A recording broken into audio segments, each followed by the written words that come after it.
Hello, good morning. YouTube channel birds for SSC पर आपका स्वागत है।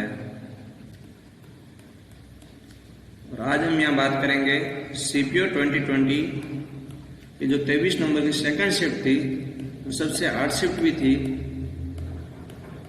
उसमें आए हुए क्वेश्चंस की। तो उसके 15 क्वेश्चन हम कर चुके हैं।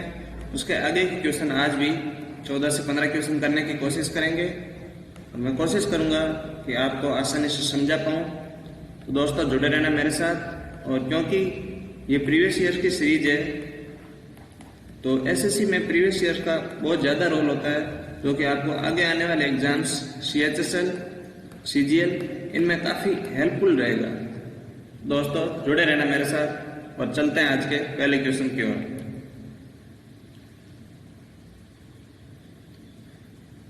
8200 की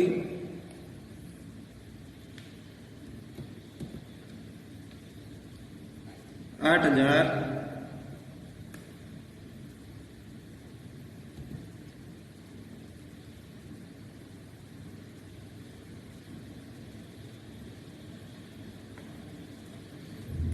8,200 रुपए की राशि को ए, बी और सी के बीच इस तरह विभाजित किया जाता है कि ए को बी से 500 रुपए अधिक और सी को ए से 300 रुपए अधिक प्राप्त होता है।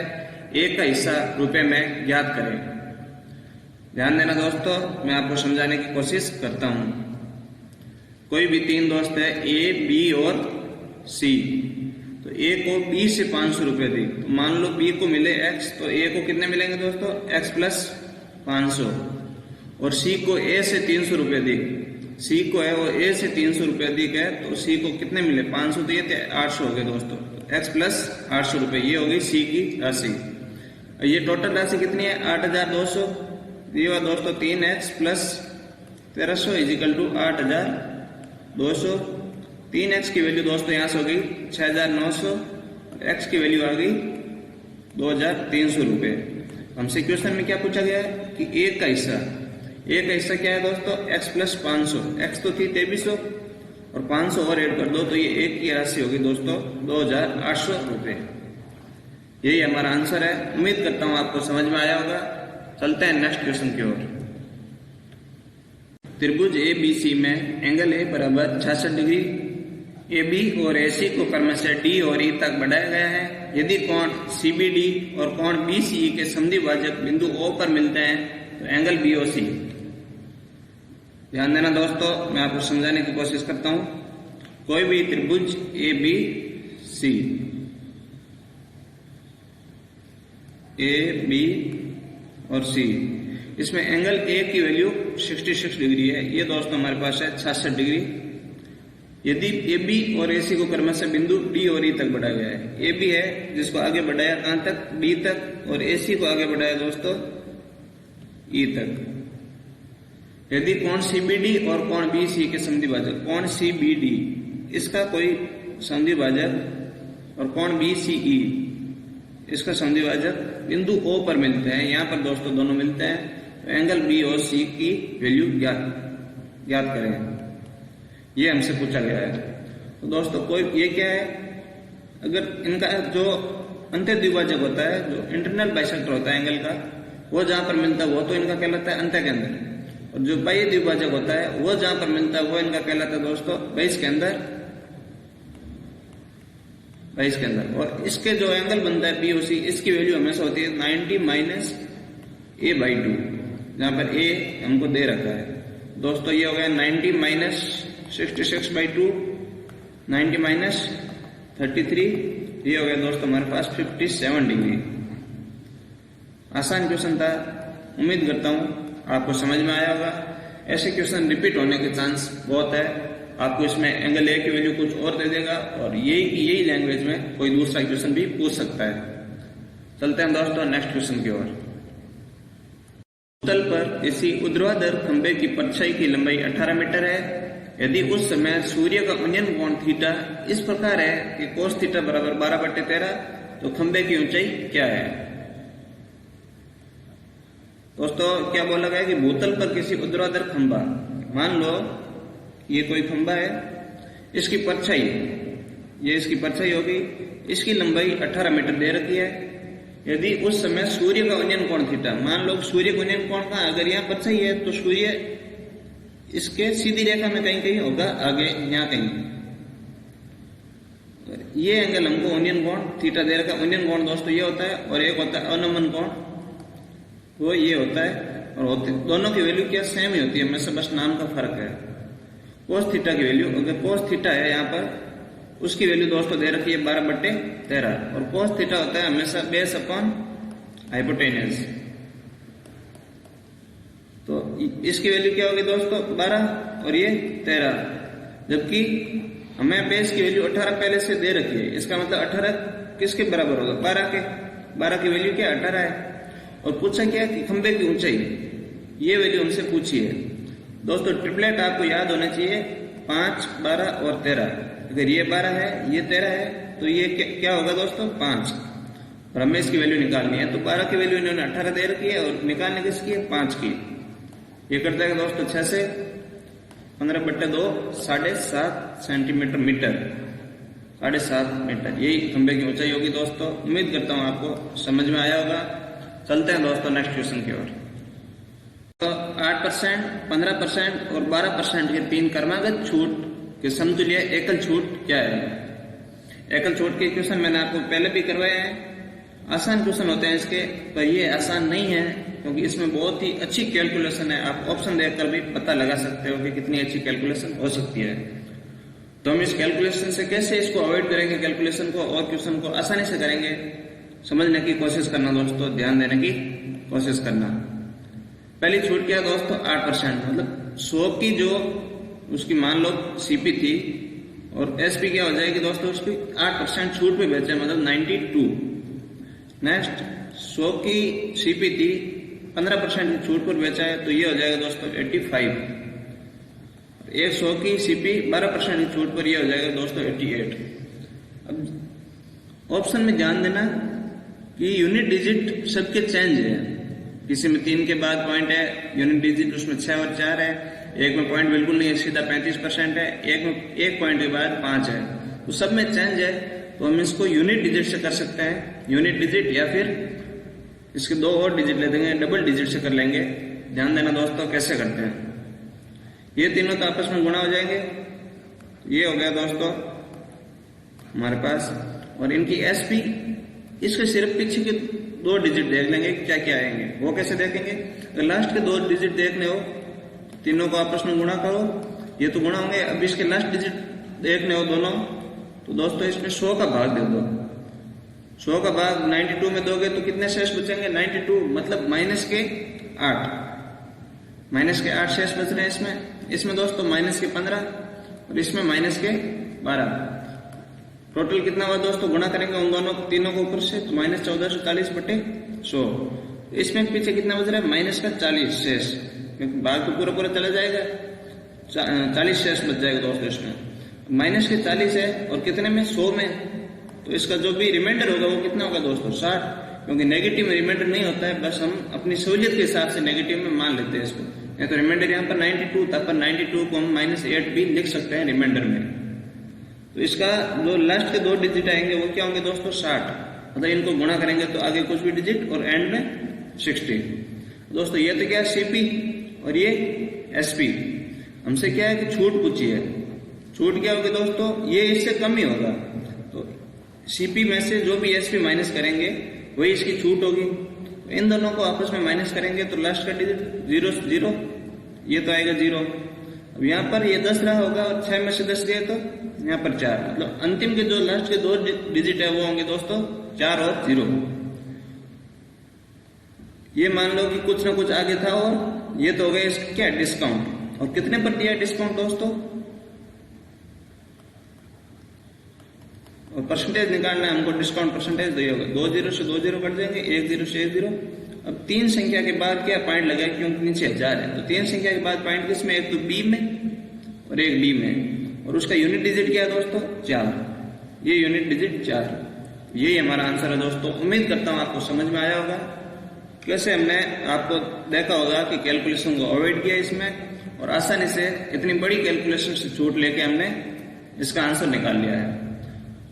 चलते हैं दोस्तों नेक्स्ट क्वेश्चन की ओर। स्क्वायर माइनस 5x प्लस 1 बराबर 0, तो x की घात 4 प्लस 1 बटा x square divide by x square plus 1 की वैल्यू क्या होगी। आसान क्वेश्चन है, मैं आपको समझाने की कोशिश करता हूं। पूछी किसकी वैल्यू हमसे दोस्तों, x की घात 4 प्लस 1 बटा एक्स स्क्वायर प्लस 1। दोस्तों इसमें से क्या x कॉमन ले लो, आप x कॉमन ले लिया, ये हुआ हमारे पास x कॉमन आ जाएगा तो यहाँ बचेगा एक्स क्यूब, तो इसमें से एक x कॉमन लिया तो 1/x क्यूब हो जाएगा बटा एक्स स्क्वायर प्लस 1। अब यहां से आप देखो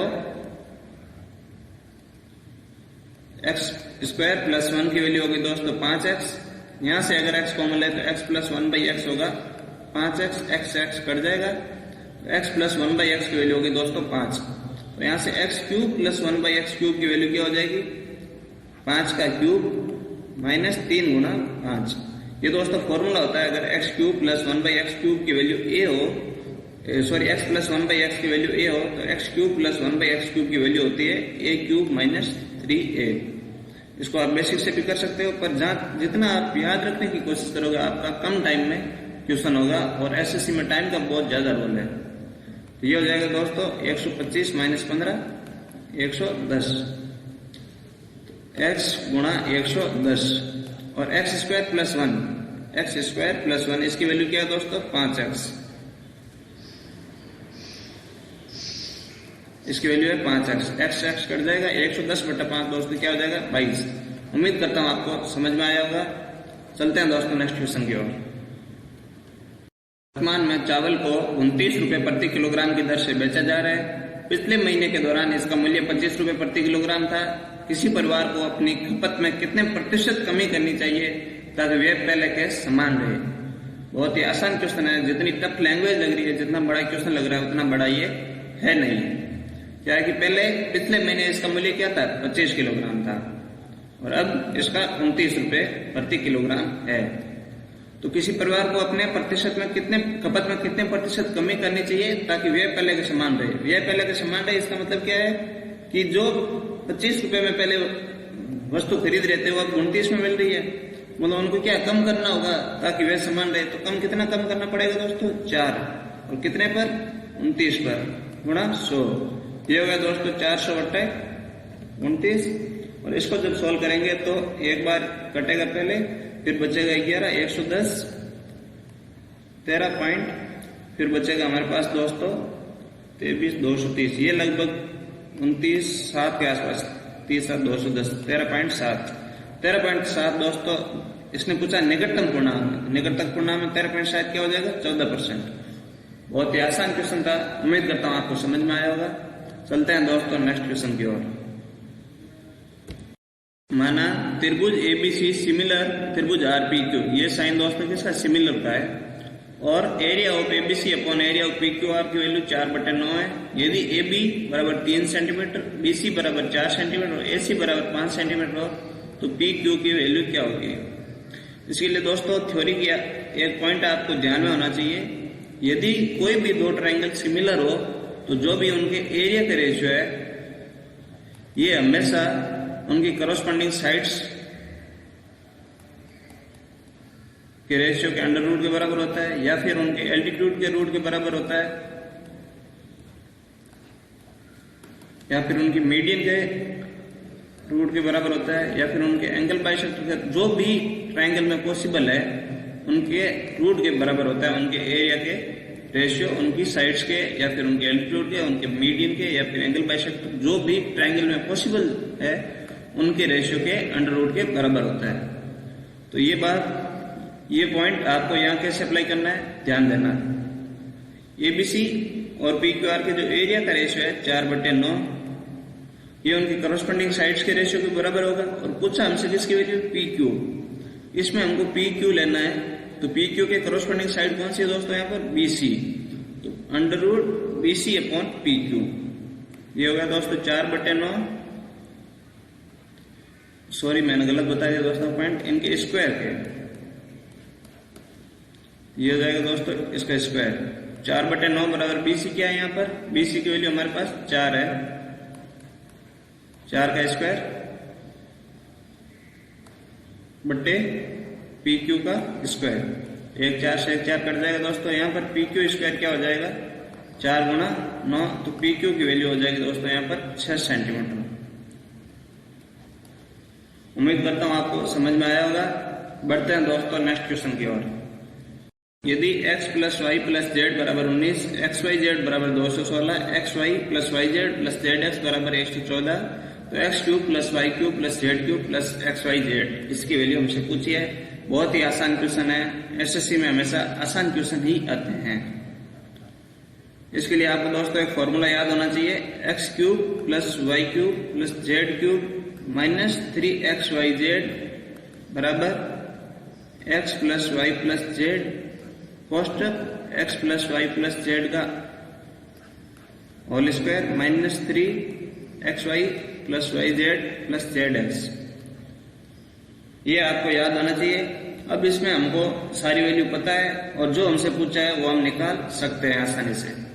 ये होगा दोस्तों x cube plus y cube plus z cube plus x y z, इसकी वैल्यू हमसे पूछी है, मतलब यहाँ पर माइनस 4xyz हो जाएगा ये, तभी तो माइनस 3xyz बचेगा। तो माइनस 4xyz क्या हो जाएगा दोस्तों, xyz की वैल्यू हमारे पास है 216, तो माइनस 4xyz क्या हो जाएगा 864 बराबर x plus y plus z 19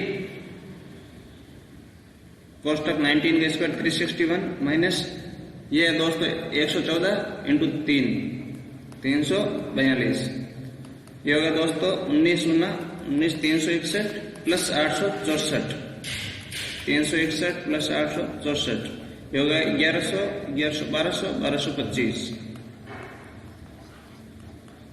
यही हमारा आंसर है। उम्मीद करता हूँ आपको समझ में आया होगा। बहुत ही आसान क्वेश्चन था।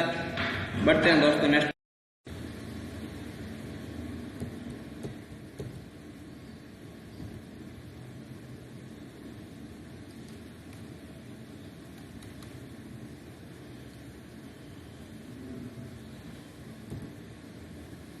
नेक्स्ट क्वेश्चन आपकी स्क्रीन पर।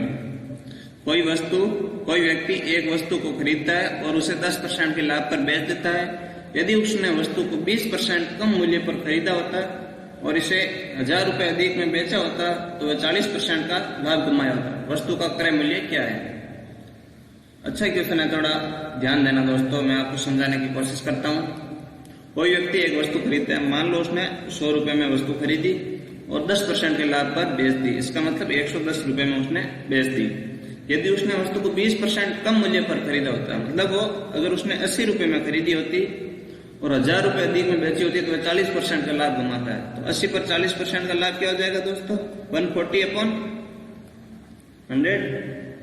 ये होगा दोस्तों हमारे पास 112 रुपए में अगर उसने बेचा तो 80 पर उसे 40% का लाभ होता है। और जो कि क्वेश्चन में कितना बोला है इसमें, 1000 रुपए अधिक में, मतलब अगर पहले 110 में बेच रहा था और अब 112 में, तो ये गैप कितने का, 2 का, और ये किसके बराबर है, 1000 के बराबर, क्योंकि 1000 रुपए अधिक में बेचा है। यहाँ से एक की वैल्यू क्या हो जाएगी दोस्तों 500, और हमसे पूछा क्या वस्तु का क्रय मूल्य क्या है। क्रय मूल्य क्या है दोस्तों 100 रुपए, 100 की वैल्यू हो जाएगी 100 गुणा 500, ये हो गया 50,000। यही हमारा आंसर है। उम्मीद करता हूँ आपको समझ में आया होगा। बढ़ते हैं दोस्तों नेक्स्ट क्वेश्चन की ओर।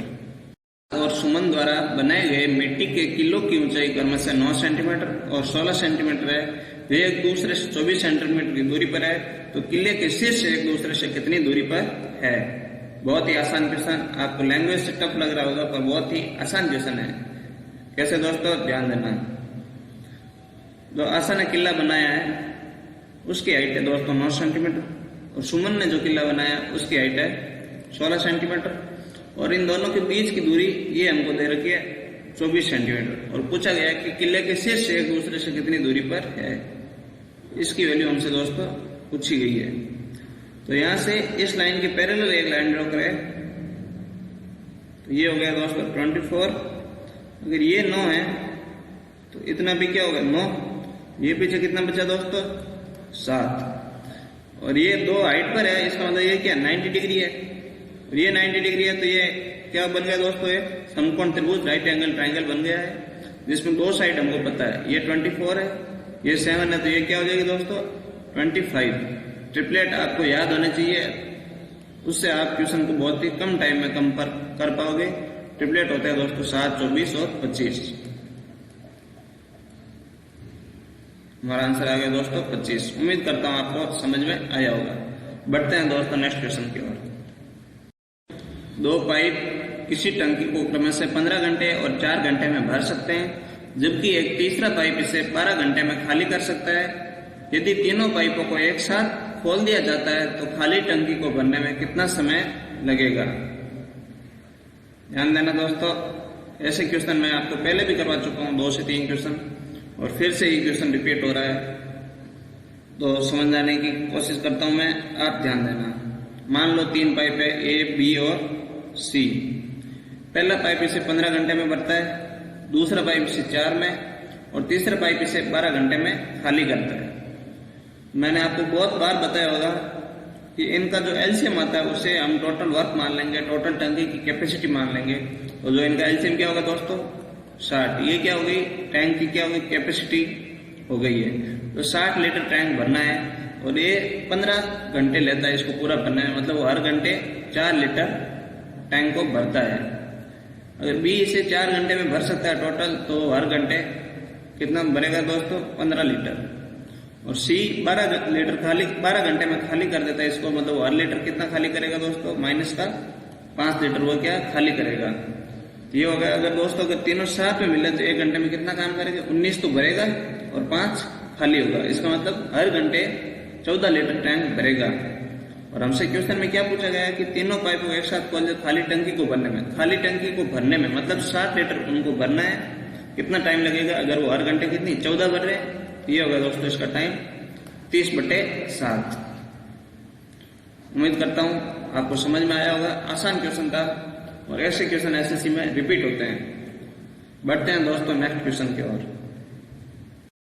75 × 73 × 78 × 76 को 34 से डिवाइड किया जाता है तो शेषफल क्या है।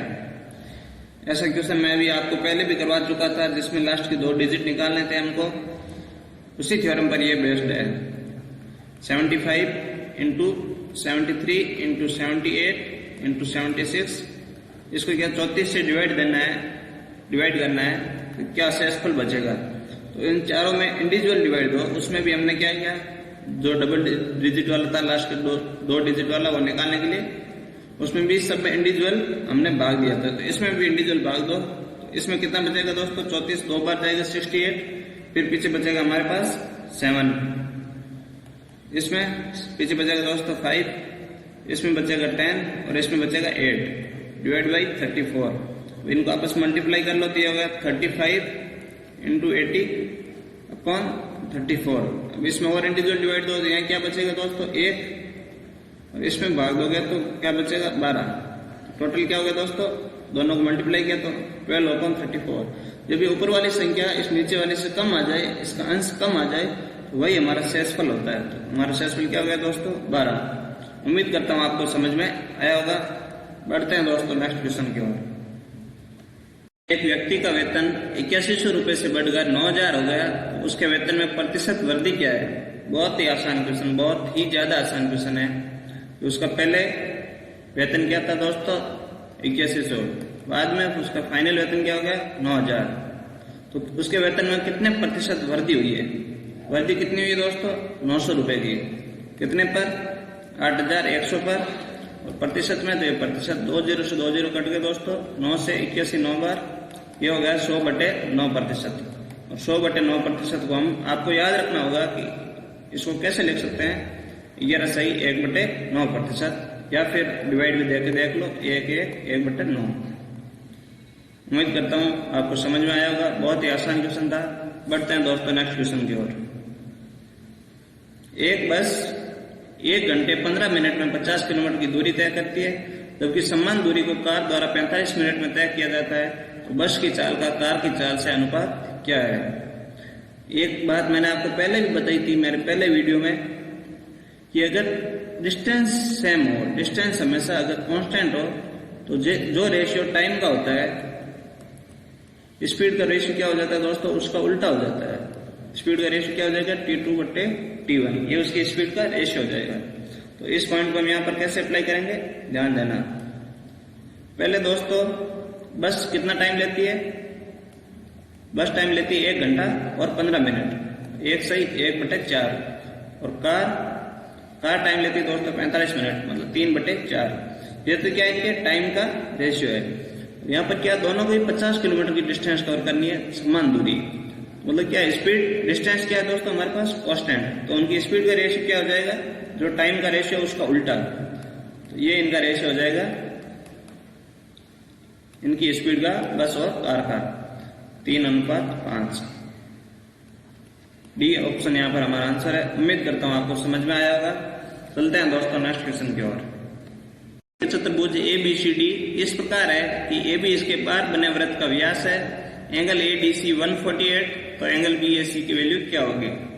कोई भी चक्रीय चतुर्भुज है और AB के इसके बाहर बने वृत्त का व्यास है, मतलब इसके बाहर कोई एक वृत्त बना है, AB इसका व्यास है, AB इसका व्यास है, और ABCD कोई एक चक्रीय चतुर्भुज है।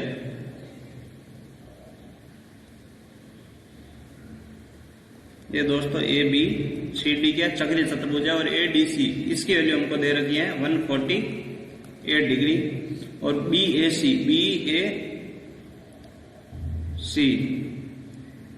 ये वैल्यू हमसे पूछी गई है। दोस्तों 2 पॉइंट आप ध्यान रखना।